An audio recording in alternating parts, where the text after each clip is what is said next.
I think sometimes in our society, we want to move really fast. We've got, and especially when we're in crisis, it's like, what's the next thing to do? What's the next change? And then people get left behind. And it's like, who has enough resources gets to move forward. And I think we're trying to reorient us and say, yes, we need to meet needs. And how do we do that collectively versus just the individual?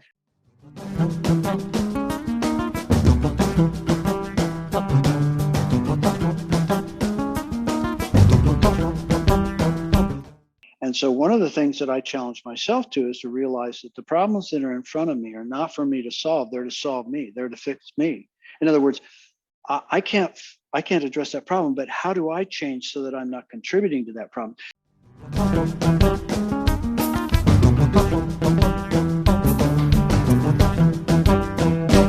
Hello, Boulder and the wider world. This is the Sharing Boulder podcast.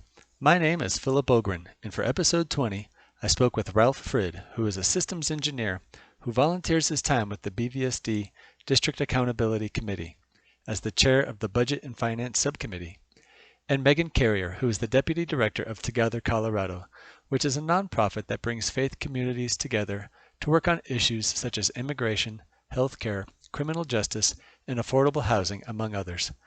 Ralph came to my attention at a BVSD board meeting in January, where he talked about how enrollment trends, the rising cost of housing, and staff shortages are converging to create difficult challenges for the district.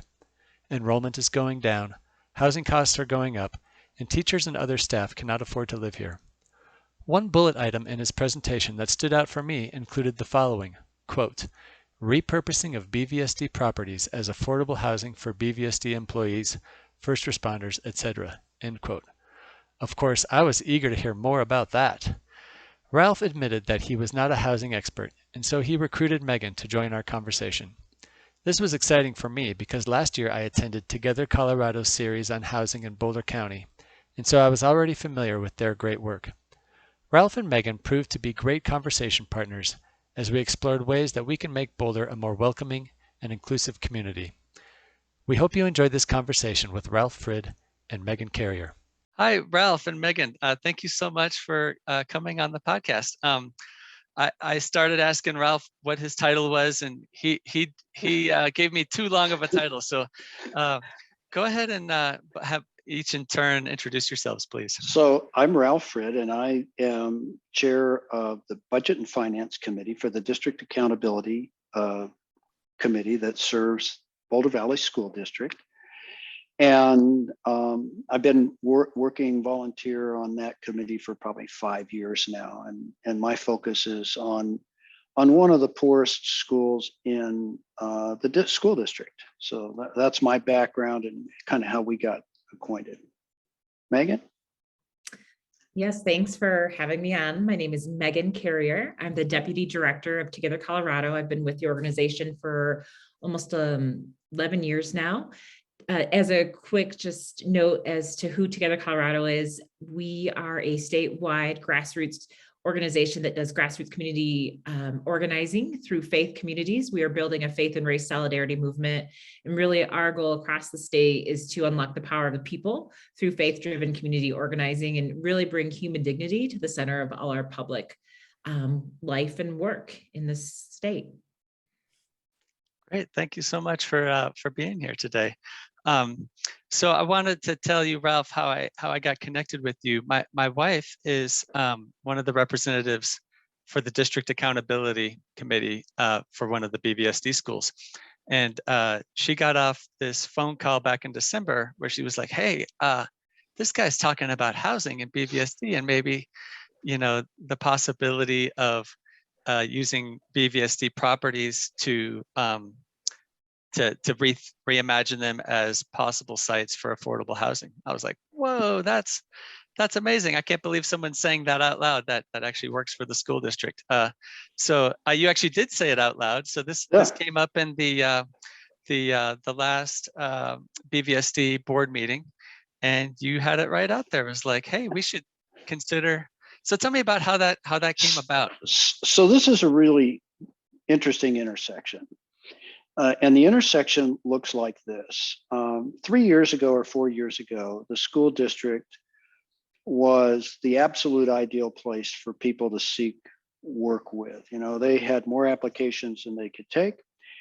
Fast forward, we're now in a place where we're having a difficult time getting substitutes, can't get enough cafeteria workers. We've had 2 or 3 years of difficulty staffing all the bus drivers.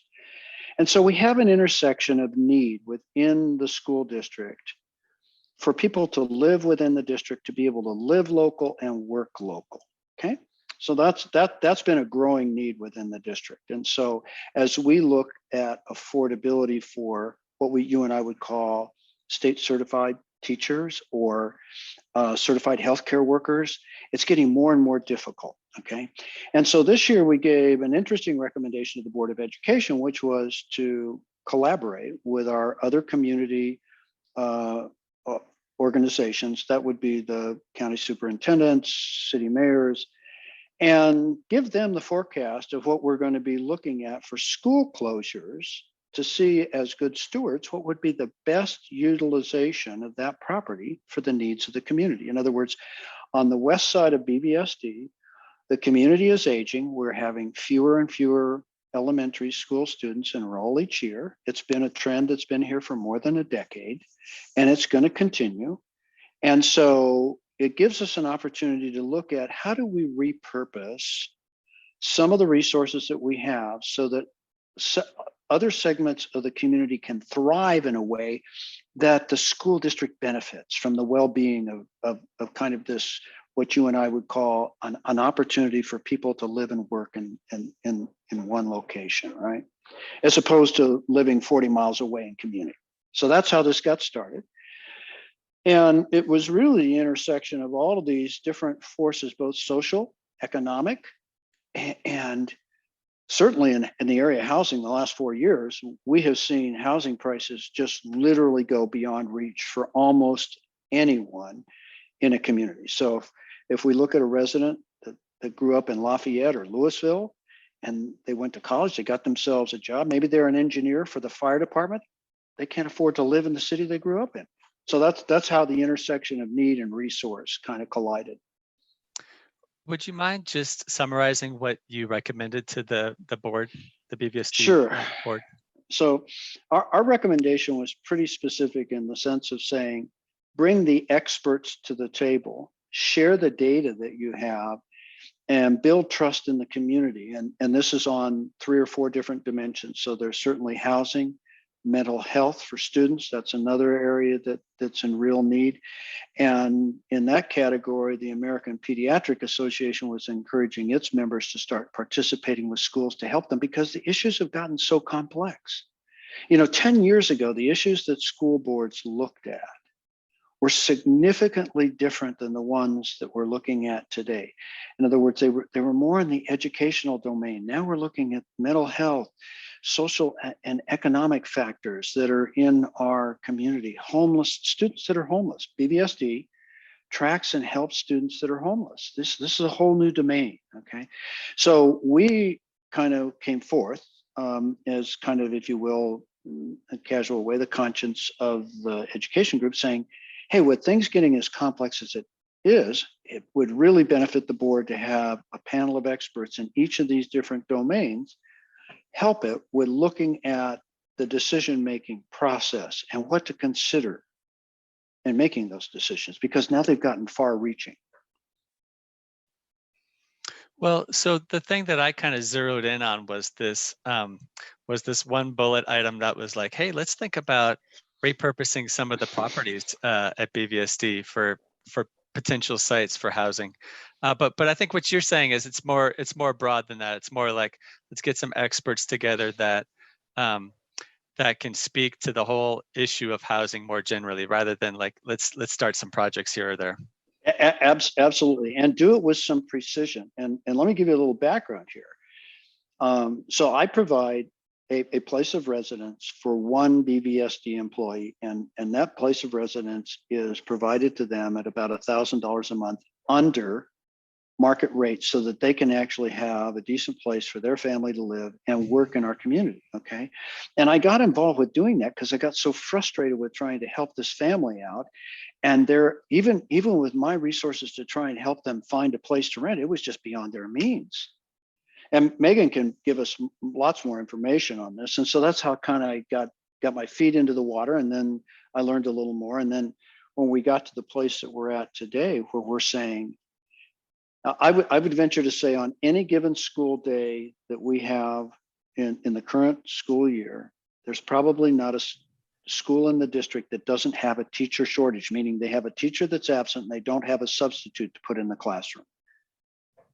So we've got a human resources issue, and it's not just education, it's healthcare, first responders, it's the whole community. Great. Meghan, I've seen your mute button toggle a couple of times. Jump in and say whatever you're waiting to say. No, I just so appreciate this conversation and what Ralph has brought forward, both in this podcast, but also to the community in Boulder. When I think about where we're at as a state, as a county, Boulder County, and then the city specific of Boulder, I think it's no one would say we're in a good situation as far as housing goes. We're in a housing crisis. And part of what our work at Together Colorado is about is, one, to look at like, what are some of the systemic solutions around how do we actually get at this issue? And also, what's the narrative that needs to be developed? And so when I think about housing, I think about it as a human need. It's goes more from a commodity to where it's a home, it's a place where we can all lay our heads at night, a place where we can make our memories, where folks are able to feel safe and secure. And when we start to think about it in a values perspective, it changes our orientation of who deserves and who belongs, and how do we create a community where everyone's thriving. And so when I think about some of the different housing solutions that are out there, and we think about the systems of what Ralph is doing is amazing, what he's doing for this one family, and that's not enough. And so how do we scale what he's suggesting, and how do we scale to what is actually possible? And if there are these properties potentially, and with potentially a good amount of land and even buildings, there's some really neat creative ideas happening across the country and even in our own state that could start to look at how do we continue to keep our people threaded in the community and not have them to break up, or like Ralph says, having to like come in versus like live there and be a part of the fabric of our society. And so as we think about these different pieces, thinking about land trusts and housing trusts and low-income tax credits, mixed use housing, there's so many neat things out there. It takes work, and it takes, like Ralph said, we need experts at the table. And then what I would add is as the community experts. And so people on the ground, people experiencing the struggle of housing, all the way from the very low income of 30% AMI, area median income, all the way up to 50, 60, 80%, because we know there's a spectrum of folks who need housing, and there's a spectrum of support systems that are needed for these solutions. So it gets me excited to have conversations like this, because we can actually start thinking out of the box. And how do we keep this public space public and not have it just go into the private sector where more luxury apartments could happen, but actually, how do we actually build our community stronger and thriving? Yeah, let me add, Philip, because I'll tell you where I can trace like a wizard. Okay, so one of the models that popped into my head is, if we look at a complex ecosystem, lakes and bogs will give way to a meadow, and you'll have a beautiful meadow, but the meadow doesn't last. It gets populated with trees and it becomes a forest. And so ecosystems have this really interesting self-organizing property. And if we're to take, as they age, right, and they mature, so a meadow that matures turns into a forest. And so if we look at that from our, our community environment, like Megan's talking about, we could have intelligent adaptation of property, reuse of property, reuse of public assets. And so in other words, instead of a community losing an elementary school, they could be gaining a medical facility with resident care, elderly, there's all the possibilities are endless. And so then it becomes really inviting. Wow, if we turned this over to people that actually really knew what they were doing and are not just a systems engineer like Ralph, the possibilities really abound. Okay, and so that's how this thing got rolling. And it's really about creativity, and it's about looking at creative problem solving that includes everyone, all voices, Because a society like ours can only thrive if all elements of the society are thriving. Well, I really appreciate what both of you are saying. I think this issue of uh, speaking a narrative that we can that makes a way for us to have goals and work together.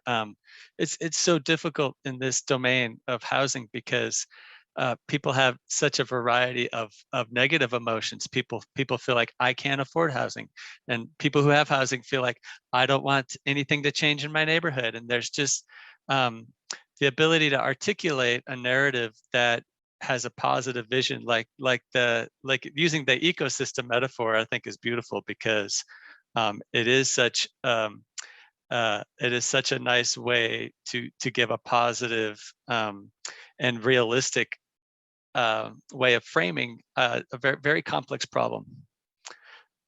I wanted to follow up. Go ahead.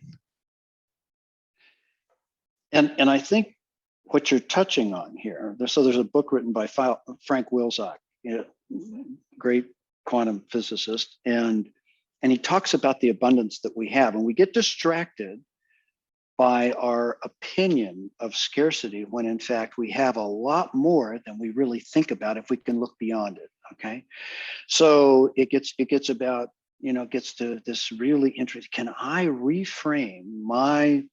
Ralph reframe the way I look at the world so that I can see the possibilities, not the scarcity? Well, so I'd like to just dive way down to the ground level for a moment and have you give me a notion of something you'd like to see on a, I don't know if you're allowed to do this, but like maybe can you pick a specific BVSD property and say, if I were an autocrat, what I might do with this property, like in terms of community benefit? Well, I'm going to do this in two parts, okay? Because I'm going to carry this so far and then pass it over to Meghan, Meghan's really steeped in housing. I've got the systems, I can see the opportunity, I can see the creativity. But after I spell housing, we've pretty well exhausted my knowledge of that subject, okay?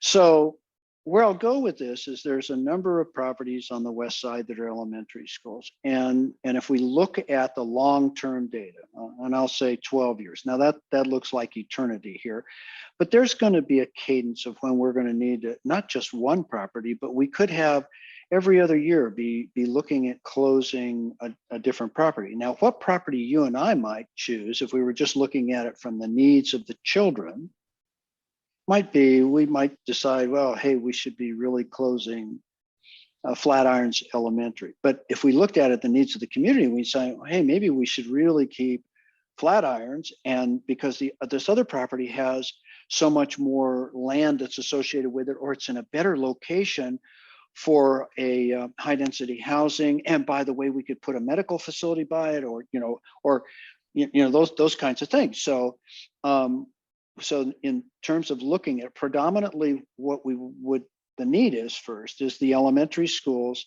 As the kids grow up, the elementary schools lose their enrollment first, then it moves through the middle school. And so it may even be where we create some K-8s, the educators can come up with lots of really interesting things. So now what do you do with a cadence where it's not one school, but it's now possibilities of schools? And what does urban planning tell us we might be able to do with those when we look at the socioeconomic needs of the community? So with that, Meghan, I'll pass it off to you. Thanks, Ralph. Yeah, I think that's such a beautiful way to frame too kind of the transition of how populations kind of grow and diminish in different ways. And when we think about the possibilities, I love how Ralph started with, yes, there's housing, and then there's these mental health and behavioral health type supports, and how are we thinking about all these systems interconnected? Because we know when trying to solve problems, if you're unhoused, it's really difficult to have proper behavioral health services and have a healthy body and mind, because you're trying to meet all these other survival needs. And then just thinking about trying to make it to school and do your homework. And so if we start to think about these things all interconnected, I think, as Ralph has pointed out, there are ways that we can begin to address. And we also know without having stable housing, a safe place to live, it's hard to meet some of the other needs. And so what's been fun to start to research and see what's happening across the country, we see different models around, there was a model in Philadelphia that took an old middle school and transitioned it into like 38 affordable housing units for 30% AMI. And so there are models out there. A group in Kansas City is working on an experiment where they're calling it the MINT model, Mixed Income Neighborhood Trust, where you buy up several properties and then you create a land trust underneath those properties, and then say a percentage, maybe 25% are at market rate, and then the other 75% are a fixed rate rental and basically only increase with inflation, but the whole property is able to finance itself. And so suddenly, rather than having segregated communities of this is where lower income folks live, this is a higher income, we're actually integrating our folks and providing a sustainable way to continue. There's other projects where many folks would love to buy, and becoming a first-time home buyer is almost impossible just about anywhere in Colorado right now. And so how are we thinking about models that help folks rent to buy, or what are different supports that are needed? And as we think about it as like a city, and as a city of like thinking about the housing trust models that are actually in place, some of our work has to be more targeted. It can't just be like, let's help all first-time home buyers. But if we take an equity lens and start to think about who has been traditionally shut out by the market, who is traditionally in our lower income earning sectors, and then have been maybe even more drastically impacted by the pandemic, and how are we starting to use what Pastor says, like targeted universalism, so that when we do support specific populations, it's actually supporting all of us. Because what Ralph was saying is, we have to move from scarcity to abundance. We actually do have enough, and people don't have to lose. Like, just because I own a home doesn't mean I will lose all the hard work that I've gained to get there. It's actually about building a resilient community for all of us. And I think there's so many things out there that are, like I said, they're transformative, but they're also creative. And we have this opportunity with the particular situation in the city of Boulder and the school system right now. So let me simplify this a little bit, Philip, because, when we talk about land trusts and we talk about, and Meghan, could you clarify for everybody what 30% affordable means? Yeah, so AMI is often a term you hear thrown around. It's the area median income. So anywhere, whether it's the city of Boulder, whether it's Denver, there's an area median income. And often when we talk about affordable housing, we have to be really clear about affordable for whom.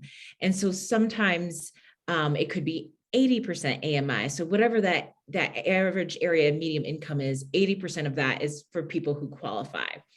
The lower we target, it becomes harder to afford to build that. But that's kind of what. And just to be clear, are there two AMIs that are generally used? I would guess that one for Boulder City and one for Boulder County. Is that a thing, or what's the AMI that you normally use?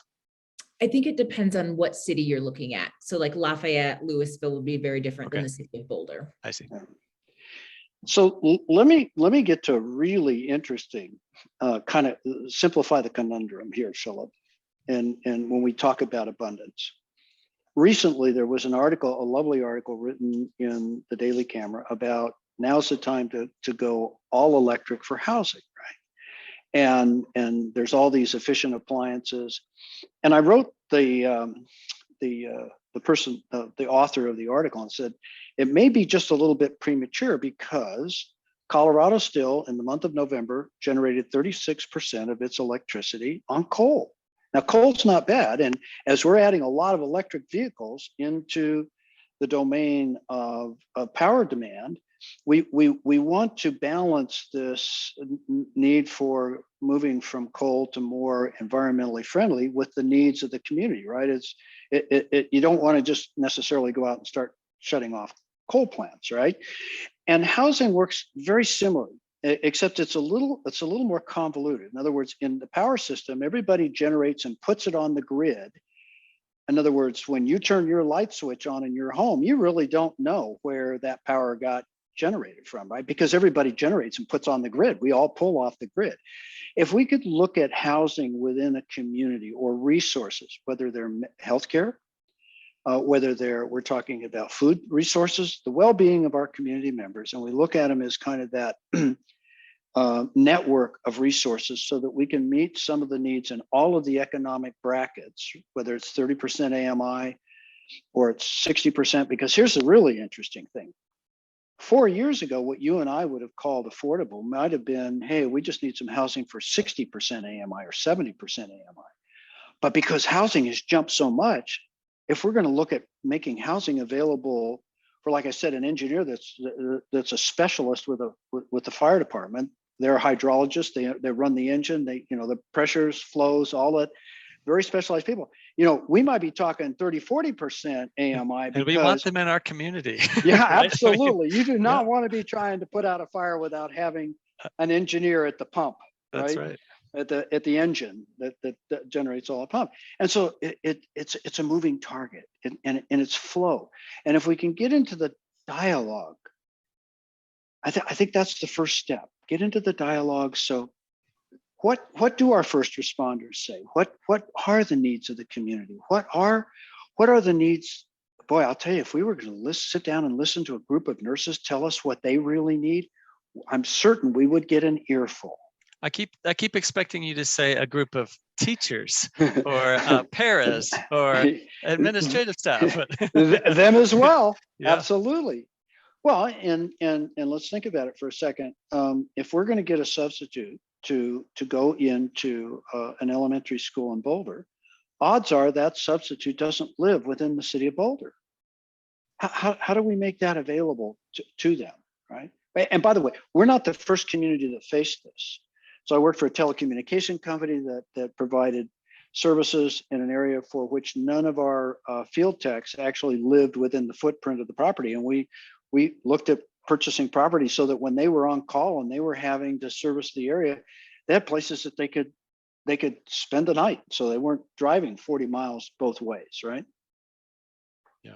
Yeah. Where should we go next? Well, the first thing I'd like to throw out here is this is not an impossible problem to solve. Okay. Right. I want to encourage everyone that listens to your podcast to say, if we look at some of the challenges that we have solved with healthcare, vaccines, polio, whatever topic you happen to be aware of, this is a problem that we can actually resolve, but we can't resolve it without each of us in the community changing our mindset and becoming more adaptive in terms of looking at possibilities. And so one of the things that I challenge myself to is to realize that the problems that are in front of me are not for me to solve, they're to solve me, they're to fix me. In other words, I can't address that problem, but how do I change so that I'm not contributing to that problem? So this is an evolutionary kind of a consciousness. And this is about some of the work you're doing, Phil. It's about raising awareness. How do we raise awareness? How do we get to dialogue?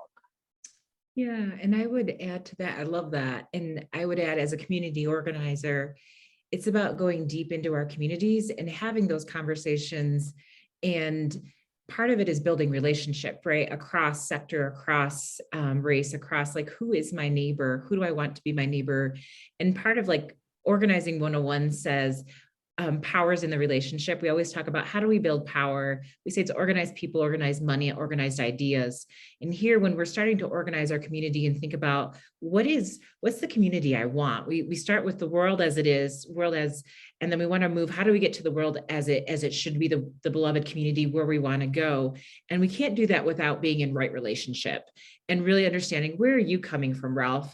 Philip, what's your perspective, and where are you starting at? What's the values that we actually hold central, and what's the Boulder we want to see? And I think if we can start there, as Ralph said, this isn't impossible. We've got folks who care about this from a systems level, folks who this impacts directly. And as we can gather together and actually listen and hear each other, not forgetting folks, you don't need an education, you don't need a master's degree. It's your lived experience is just as important. And so when I push folks in community to say, please, not only talk amongst yourselves, but talk to your city council folks, talk to your school board, share where you're coming from, because we all have a role to play and our voices matter. And we can't get to the world as we want, or the beloved community, if we're all not engaged in that. I love that, because when I think about like my own personal problem solving and me trying to navigate this space of housing, I rent a house and I worry about the rent going up when the lease is up, and I start thinking, well, okay, if I'm gonna buy a house, I need to save up this much money. I need to have this kind of income, and I need to think about how much money I need to earn. And so my brain kind of goes into this, like, how do I maximize my little economic output, so that I can work this system. And that's sort of like speaks to what Ralph said about, the system has to solve us to some extent. Like, I want to reorient the way I think about all of this in a way that doesn't just, it's not just about me out competing others, And when you talk about a beloved community, I have real desires along these lines about, like, I want to live in a pedestrian district that's walkable, where it's highly socially connected, and I want all kinds of people to live there with me, and I want there to be live entertainment at the local cafe, and all these things that I don't know how to get there from here. So let's go there. Okay, so yeah. First thing I want to point out to you is that in the last 4 years, you cannot save fast enough to close in on a piece of property. Okay, in other words, the property is leaving you at the speed of light. Okay. No, okay. So, as a renter, I've noticed. yeah. Okay, so there's a group that I love and I pay attention to. They're called the People's Supper, and their theme applies to us. And the People's Supper, and this is a quote from their kind of mantra, goes, "We use shared meals to build trust and connection among people of different identities and perspectives." Now, here's the key for us, Philip. We believe that social change moves at the speed of relationships, and that relationships can only move at the speed of trust. So now we're into this trust piece. How do we build trust? Whoa. It's a great question, because we have what that reminds me of is this sort of political imbalance that we have, where the incumbents don't trust newcomers, and the newcomers don't always know who they are, with respect to some specific project or something. And so I don't know, that speed of trust actually kind of depresses me at first blush. Well, go ahead, Megan. Well, I was just going to say, it's interesting because, like, the newcomers and the folks who've been here, but also like thinking about communities who have been traditionally marginalized, and just understanding like what it takes to actually meet them where they're at, listen to them, and how do we build trust? Because I don't think we can get to the place we want if there isn't some kind of trust building. And I think sometimes in our society, we want to move really fast. We've got, and especially when we're in crisis, it's like, what's the next thing to do? What's the next change? And then people get left behind, and it's like, who has enough resources gets to move forward. And I think we're trying to reorient us and say, yes, we need to meet needs. And how do we do that collectively versus just the individual, right? Because it's about all of us versus just me getting what I need. Yeah. So now I'm going to ask you a question after I give you the next piece here, Philip. See, because Megan's talking about if we go slow enough to build trust, we'll actually get there sooner, right? So here's a really interesting statistic that I share with people, and I was involved with one of them, not the latest, but Before NASA could change on its manned flight program, it had to lose 2 shuttles. When it lost the first shuttle, they considered that to be a fluke. It wasn't until they lost the second shuttle that they realized that the organization had dysfunctional behavior, okay? And they changed. Fast forward along, we had to lose 2 737 Maxes before Boeing would, okay. So in other words, if we move too quickly, there are consequences to that if we don't bring everybody along. And if we can bring everybody along and recognize that the person that's different than I, brings something to the table that I cannot bring, a perspective that I cannot get to, then now we're open to some possibilities and some real changing, because then I'm open to myself being changed, that I'm not seeing the world as it really is, right? Yeah. And I feel like what you're suggesting too, Ralph, means that there may be some tension and we can't be afraid of it. Like we have to lean into it, because change doesn't happen without tension and without, like you said, changing a perspective or hearing something different or uncomfortable. And if we really want to lean, or we're inviting ourselves to lean into that, I think that's where the creativity and possibilities come, even if it's uncomfortable. Yeah. Well, so Meghan, I love the way that you you have a very hopeful and a very well, I'm not sure how to characterize it, but it's also a little abstract. So how does the rubber hit the road for you in terms of like manifesting these values or these aspirations? Yeah, I mean, in my day-to-day work, I'm on the ground with community members, talking to them and saying, what are the needs here? And are you willing to do something about it? Right. So when we're in, for example, we're in Lafayette right now, we're working really deeply with our mobile home residents, and mobile homes are the last naturally occurring affordable housing. They're the unsubsidized housing, and they're at great risk of leaving. And so when I think about that, when I work with residents and we say, okay, so how do we organize for change? How do we ensure that we can create sustainability here? But it's not just about them, it's also about the surrounding community, and helping educate folks around, mobile home parks and what are they about, with the idea that these are my neighbors. Like I actually want to make sure I don't lose my neighbor, and that this is another way to exist beyond just a single family home or an apartment complex. And so I think for me, like how the rubber meets the road, it's actually working with individuals one-on-one, building up a stronger base of people, doing that political analysis and understanding how can we make systemic change? How do we change policy? How do we change zoning? And some of those pieces, it gets complicated, but it's also like, what are the levers of power? So yes, like I try to have a hopeful view, but I also know this is the long game and it's hard. And so how do you create the resilience to start at the very beginning of relationship building, analyzing what's the problem and how do we start to attack it? And then who can we move to make those changes? And here's a little bit. So if we're looking at getting the shoe onto the foot, it really is inviting at times to have a shoehorn. And the shoehorn gives us guidance, okay? It keeps us from just plowing the foot into the shoe, and here's how that works, Philip, from my perspective that Meghan just reflected on.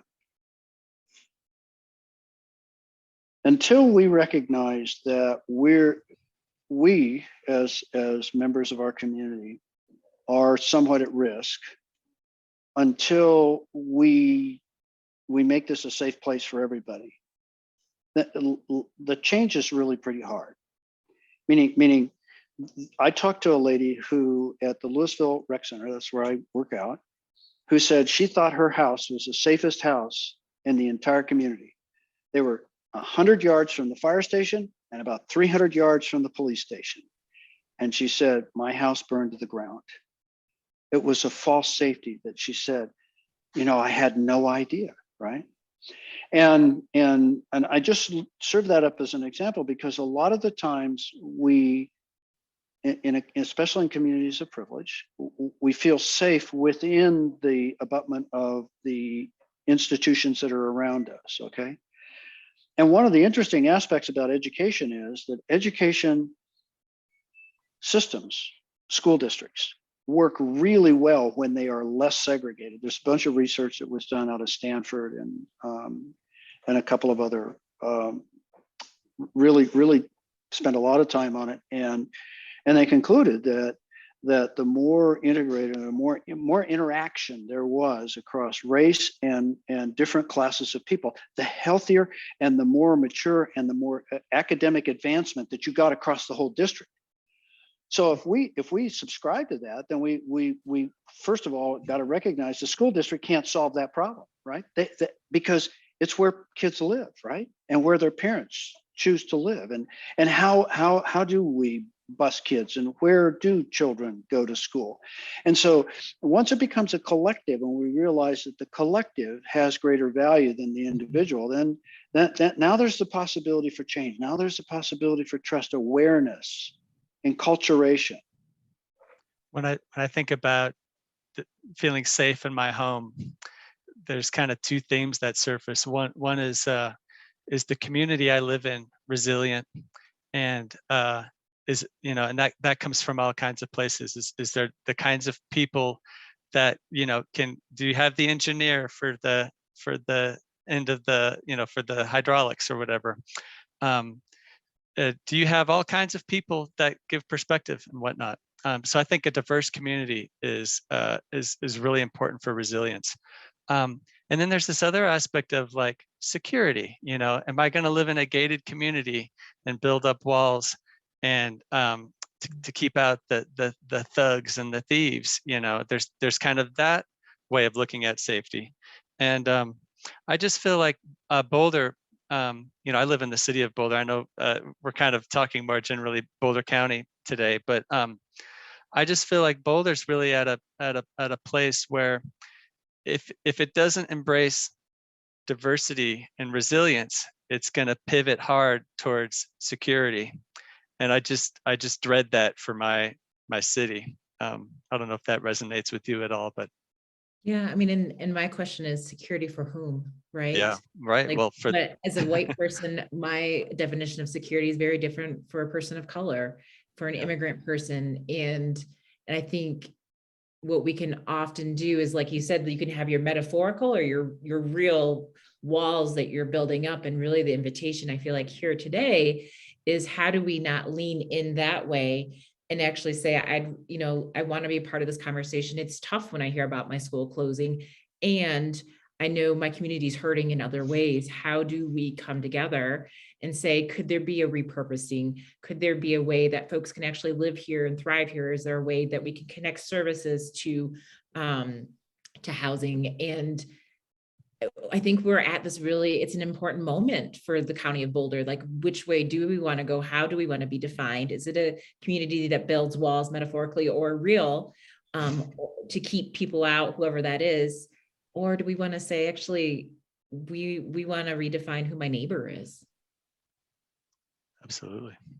And here's the beauty of this when we start to think like that, is that Rob Anderson, who's the superintendent, his staff, the teachers that are in this community have been wanting to do great things for kids and their students all along. And there are limitations to what they can do when the community is really divided on issues of social and economic standards, okay?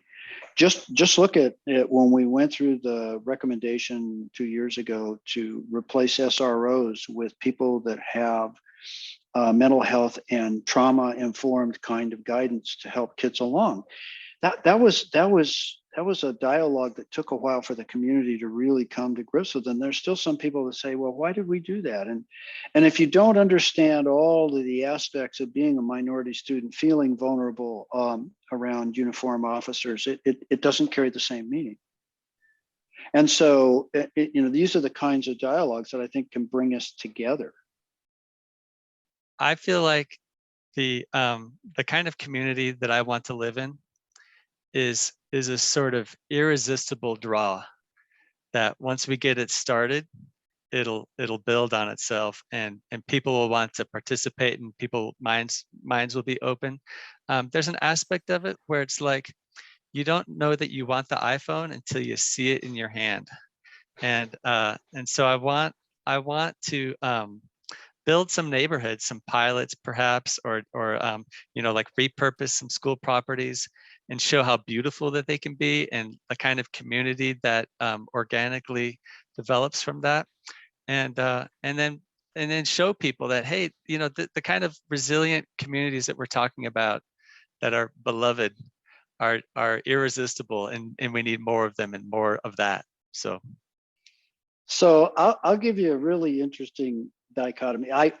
These are the kinds of things that I ponder, Philip. When I think about you as a renter that would like to be an owner at some time, I'm constantly reminded of Napoleon Bonaparte sells the Louisiana Purchase to Thomas Jefferson. Now, where the hell did he get title to that property? Because he certainly didn't talk to the inhabitants that were there, and they had they had no idea. A title, or the Hudson Bay Company sells a large section of property to Eric Selkirk in I think it was Norway, or Sweden, and they came migrating there. That becomes Winnipeg. Now, where did the heck did the Hudson Bay Company get title to 100,000 square miles or whatever it was that they sold? They sold this on a title, right? There were people that were living there. They're going, wait a minute, what do you mean you got a title? So there are some really strange things that we've really gotten accustomed to, right?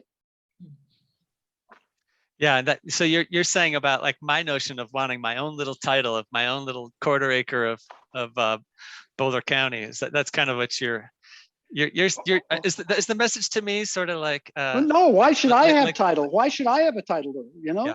Yeah. I guess for me, thinking back, I love how you use that word irresistible. Like, could we create a community that it's irresistible in the sense of I'm drawn to it because I can see myself in it. I can see myself in my neighbor, thinking about as a Coloradan, as a Boulder County resident, like Black, brown, white, young, elderly, veteran, immigrant, like, can I see myself there? And can we make the way for a community where everyone can thrive? It's sustainable. It's a place where we have a backyard barbecue. We go, walk down the street together. It's a place where we all can lay our head at night, and we see housing as this communal human need. And it's a place that we value, and we can value one another. So a place where I can see myself, see my neighbor, and it's, we're building the beloved community together. I love it. Well, we still have a few minutes. Any other parting shots? Well, let me just share this with you. I've worked on more difficult problems than this. If in fact we can get the dialogue started, if we can have conversation, if county superintendents can meet with Rob Anderson and they can truly share the data, okay?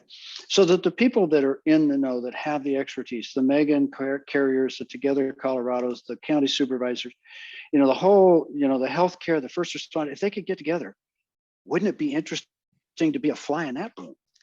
Yeah. Well, I would like to, when I think about the fact that this bullet item showed up in that District Accountability Committee report to the board, I would like to kind of replay some of the conversations you must have had saying, hey, should we throw up this idea for repurposing school properties? That's a powerful way to get a conversation started. Well, everybody on the finance committee was all bought into that, and they were just kind of coming to this place that says, look, we can't keep doing what we're doing. How do we change process? How do we move to a higher level of consciousness or awareness? Yeah. And of course, me being me, I couldn't resist the temptation to bring that one forward. Come on, let's have fun with this. That's great. Well, thank you so much to both of you for participating today. It's such an interesting conversation. I hope we can do this again, actually. Yes, thank you. Indeed. For the invitation.